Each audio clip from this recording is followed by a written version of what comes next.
নমস্কার, আপনারা দেখছেন নিউজ টাইম ডিজিটাল, আর আপনাদের সঙ্গে রয়েছি আমি বিধান।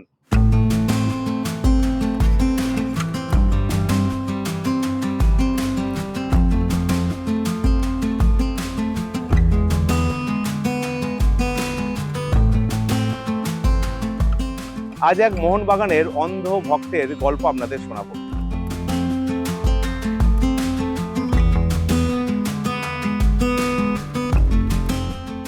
মোহনবাগান ক্লাবকে তিনি এতটাই ভালোবাসেন, নিজের বাড়িকে ফুটিয়ে তুলেছেন মোহনবাগান ক্লাবের রঙের আদলে।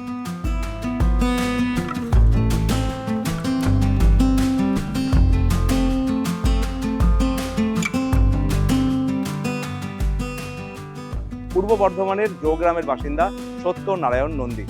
তিনি ব্যবসার সাথে যুক্ত রয়েছেন, কিন্তু মোহনবাগান ক্লাবের প্রতি ভালোবাসা তার অগাধ। ছোট থেকে ইচ্ছা ছিল বড় ফুটবলার হওয়া, সেই স্বপ্ন অধরাই থেকে গেছে। তবে ফুটবলের প্রতি ভালোবাসা তার বিন্দু মাত্র কমেনি। আমি তো মোহনবাগান তো পাগল, মানে মোহনবাগানের সমস্ত খেলাই দেখতে যাই। আই লিগে আগে দেখতাম, আগে বাইরের খেলা দেখতে যেতাম, আইএসএল এর খেলা দেখতে যাই, সব বাইরে সমস্ত জায়গাতেই গেছি। মোহনবাগানের অন্ধ পাগল। 2009 সালে আমাকে অনেক মিত্র মেম্বারশিপ দিয়েছে, মোহনবাগানের মেম্বারশিপ দিয়েছে, এবং আমার বহুদিন ইচ্ছা ছিল আমি যখন বাড়ি করবো সেটা মোহনবাগান কালারের হবে। বর্তমান সচিব এসে সেই বাড়ি ঘুরতে কাটবে, তারপর এখানে মোহনবাগান অমর একাদশের মূর্তি হবে, সেই মূর্তির আবরণ দিতে হবে। এটা আমার বহুদিনের শখ ছিল, সেই শখটা আমি পূর্ণ করেছি। আগামী বছর 2025 9 মে এই বাড়িটার উদ্বোধন হয়েছে।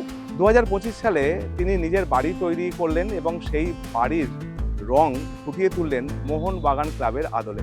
বাড়িতে মোহনবাগান ক্লাবের প্রতীক চিহ্ন আঁকা রয়েছে, অমর একাদশের চিত্র আঁকা রয়েছে বাড়ির দেওয়ালে। সন্দীপ নন্দীর সাথে ছোটবেলা থেকে সম্পর্ক। বর্ধমানের বাড়ি, আমরা বর্ধমানে এক জায়গায় প্র্যাকটিস করতাম সন্দীপ নন্দীর সাথে। ও বলে খেলতো, আমিও বলে খেলি। 2025 সালে এই বাড়ি উদ্বোধন হয়, দোতলা এই বাড়ি। সেই বাড়ি উদ্বোধন করতে এসেছিলেন ক্লাবের তাবড় বিখ্যাত ফুটবলাররা।